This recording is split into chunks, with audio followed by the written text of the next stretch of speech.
मध्य प्रदेश आंगनबाड़ी भर्ती 2025 में बड़ा मौका है।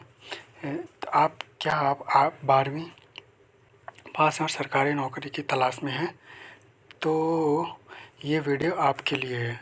मध्य प्रदेश सरकार ने आंगनबाड़ी कार्यकर्ता और सहायिका के लिए 504 पदों पर भर्ती निकाली है, ठीक है। जिसमें शुरू 20 जून 2025 से शुरू होकर के अंतिम तिथि जो है 25 जुलाई 2025 तक है, ठीक है, 25 तक है। तो आंगनबाड़ी कार्यकर्ता के लिए 2027 पद हैं और सहायिका पद के लिए 27,477 पद हैं, है ना। तो इसकी जो आवेदन करने की वो मतलब प्रोसेस है, उसमें आवेदन करने में ऑनलाइन द्वारा किया जाएगा, ठीक है, ऑनलाइन किया जाएगा। और इसमें जो आयु सीमा इसमें 18 से 35 वर्ष रखी गई है। और हाँ, एक बात और जानने लायक है कि इसमें जो इसकी जो नियुक्ति है वो केवल मध्य प्रदेश के निवासी ही इसमें इसमें जो है आवेदन फॉर्म भर सकते हैं। तो बात करते हैं कि इसमें अपन योग्यता में इसमें शैक्षणिक योग्यता 10+2 का मांगा गया है ना। और अगर आपके पास स्नातक योग्यता है उच्च स्तर की, तो आपको वो भी चल जाएगा, मान्य है, जिसमें आपको एक्स्ट्रा अंक प्रदान किया जाएगा, है ना। ये भी आपको ध्यान रखने योग्य बात है। और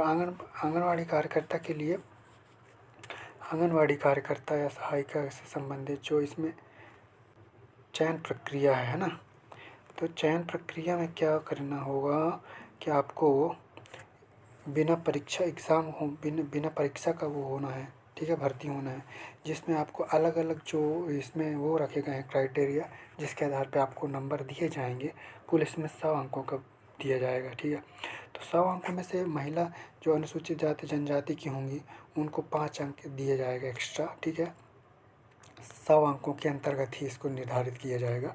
जिसमें से गरीबी रेखा से नीचे जो यापन कर रहे हैं महिलाएं, उनके परिवार के जो महिलाएं हैं, अभ्यर्थी हैं, उनको 5 अंक प्रदान किया जाएगा, ठीक है। अगर ये जो विधवा या तलाकशुदा या 30 वर्ष से अधिक आयु की जो आयुवाहित महिलाएं हैं, महिला अभ्यर्थी हैं, उनको 5 अंक और एक्स्ट्रा इसमें प्रदान किया जाएगा, ठीक है।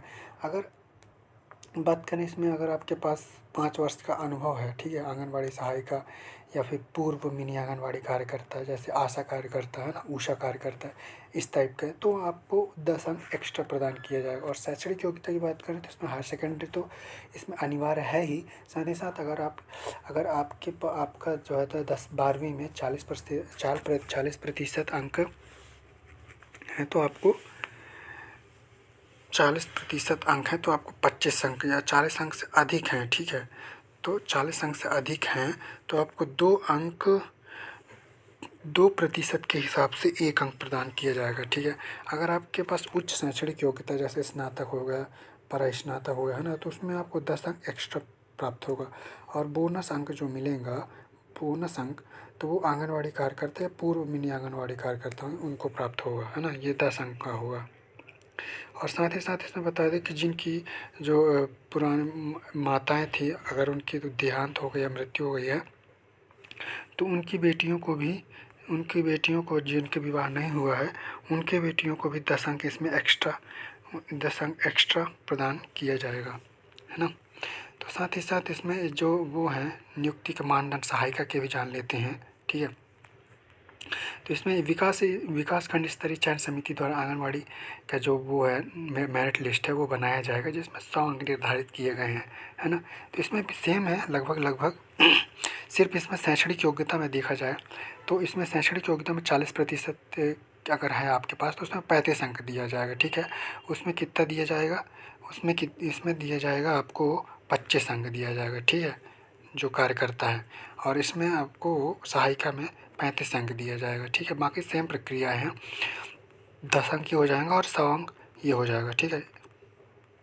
इसके साथ ही साथ ध्यान देने योग्य बात है कि इसमें जो अगर आपने आवेदिका को अंकों का लाभ और सक्षम अधिकारी अर्थात अनुभाग राजस्व अधिकारी यानी तहसीलदार से नीचे अगर आप किसी भी जाति प्रमाण पत्र या स्थायी प्रमाण पत्र बनवाते हैं तो वो जो है मान्य नहीं होगा, ठीक है। अगर गरीबी रेखा के प्रमाण पत्र बनवाते हैं, आवेदिका परिवार के नाम पर है, तो राशन कार्ड जो जीवन यापन कर रहे हैं तो अंत्योदय अन्न योजना और बीपीएल परिवारों के पात्रता के लिए 5 अंक लाभ दिया जा सकेगा।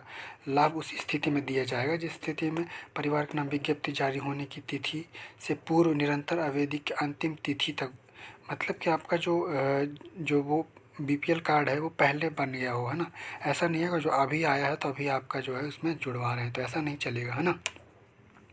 तो और देखते हैं कि इसमें विधवा अभ्यर्थी हेतु पति का मृत्यु प्रमाण पत्र जो सक्षम अधिकारी द्वारा जारी किया गया हो, ये भी आपको तहसीलदार या उससे उच्च अधिकारी के द्वारा बनवाया जाएगा, तभी आपका ये जो मान्य होगा, है ना। तो शासकीय अधिकारी जो होंगे, संस्था प्रमाण पत्र, प्रत्येक वर्ष का अनुभव, अगर आपके पास अनुभव प्रमाण पत्र है ना, तो आपको उसमें 10 अंक का अतिरिक्त मिलेगा।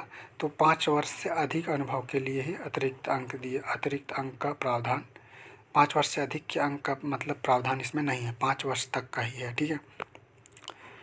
तो और बात करते हैं शैक्षणिक योग्यता, विश्वविद्यालय पुष्टि, जिला अधिकारी उच्च शैक्षणिक योग्यता 10 अंक दिए जाएंगे। इसमें 1 से अधिक स्नातक की डिग्री, स्नातक को तो पृथक अंक नहीं दिए जाएंगे, ये भी आपको ध्यान रखने योग्य बात है ना। तो किसी ग्राम, और आपको ये भी ध्यान रखना है कि अगर आप जिस मतलब ग्राम या नगर वार्ड से आप भर रहे हैं फॉर्म, तो आपका उसी चयन समिति द्वारा आंगनवाड़ी कार्यकेंद्र द्वारा योग्यता की मेरिट लिस्ट जो तैयार की जाएगी, उसमें आपको आंगनवाड़ी उसी क्षेत्र में दिया जाएगा जिस क्षेत्र से आप निवासरत हैं, है ना, निवासरत हैं, 1 वर्ष तक वैध रहेगा। तो मेरिट पात्रता जिम्मेदार आंगनवाड़ी कार्यकर, यदि किसी ग्राम नगर 1 से अधिक आंगनवाड़ी केंद्र है तो वहाँ 1 वर्ष के अंदर किसी भी केंद्र पर रिक्त होता है तो 1 वर्ष पूर्व भी जारी नोटिस सूची में कार्रवाई की जाएगी। 2 से अधिक आवेदकों के मेरिट सूची में अंक समान होने की स्थिति में अधिक आयु की महिलाओं का इसमें जो है तो वरीयता दिया जाएगा, ठीक है, प्राथमिकता दिया जाएगा। हायर सेकेंडरी में अंक प्राप्त प्रतिशत के आधार वास्तविक अंक और दशमलव के बाद के अंकों का गणना की जाएगी, है ना, ये भी ध्यान रखने योग्य है। आंगनवाड़ी कार्यकर्ता सहायिका सेवा में रहते हुए निर्धारित सेवा अवधि में अगर उसकी मृत्यु आकस्मिक दुर्घटना हो जाती हैं, तो हमने ये अभी आपको पिछली में चर्चा किया है कि उनकी अगर बेटियां हैं, ठीक है, और उनकी शादियां नहीं हुई हैं तो अनुकंपा नियुक्ति का इसमें प्रावधान तो है ही नहीं, ये तो आप जानते हैं। साथ ही साथ अगर उसकी बेटियां शादी नहीं हुई है तो उनको 10 अंक अभ्यर्थियों को दिया जाएगा। ऐसा नहीं है कि अनुकंपा दिया जाएगा, उस इसमें ये निश्चित पात्रता के आधार पर आपको दिया जाएगा, है ना। तो साथ ही अब इसके बाद बात करते हैं जो इसमें विशेष रूप से कमज़ोर जनजाति होते हैं, ठीक है, तो उनको भी इसमें शामिल किया गया है। तो इसमें भी चयन बैगा सहारिया जो होते हैं भारीय जनजाति, इनकी भी महिला अभ्यर्थियों को उनके केंद्र किसी केंद्र पर रिक्त पद की नियुक्ति पर आवेदन किया जाता है। तो आवेदक का समस्त अर्हता पूर्ण करती हैं तो अन्य वर्ग के आवेदकों के आवेदनों पर विचार न करते हुए विशेष जनजाति वर्ग के आवेदकों को सीधे नियुक्ति दी जाएगी, है ना। ऐसे इसका मतलब है कि अगर आपका जिस भी क्षेत्र में आपको निवास हैं पीवीटीजी वाले, तो अगर आपके वहाँ अनुसूचित जनजाति या अन्य कोई भी आवेदकों का अगर अंक ज़्यादा है तो भी आपको वरीयता इसमें दी जाएंगी, ठीक है। और इसमें अगर चयन प्रक्रिया की बात करते हैं तो 2 बार आंगन, ठीक है, तो इसमें आपको चयन प्रक्रिया विकासखंड स्तरीय चयन समिति का इसमें गठन किया जाएगा जिसमें 5 सदस्य होंगे, ठीक है। इसमें आप देख लीजिएगा ये जो है आपके उसकी जो है 5 सदस्यों की एक वो बैठेगी, ठीक है, समिति बैठेगी, वो जो है आपको अंक प्रदान करेगी, साथ ही साथ मेरिट लिस्ट तैयार करेगी, है ना, उसके आधार पर आपका ये किया जाए। तो अब इसके बाद आप करके, तो अगर मैं इसका पूरा डिटेल्स बनाऊंगा दोस्तों तो ये काफ़ी लंबा हो जाएगा, है ना वीडियो, तो इसलिए ये जो PDF का लिंक है मैं आपको डिस्क्रिप्शन बॉक्स में दे दूंगा, तो आप इसको और अच्छे से ध्यान से पढ़ के और आप इसको फॉर्म भर सकते हैं, है ना। और साथ ही साथ इसमें इनके लाभ और वेतन के बारे में बात करते हैं। तो वेतन तो यह सरकार द्वारा तय किया जाएगा, लेकिन इसमें जो है जैसे वो एक मुश्त जो रिटायरमेंट के बाद आपको मिलता है तो वो इसमें भी प्रावधान किया गया है, ठीक है। तो ये भी आप ध्यान रखिए। और आपको तो पता ही है कि इसमें ना ही इंटरव्यू है और ना ही कोई एग्ज़ाम होना है, ठीक है।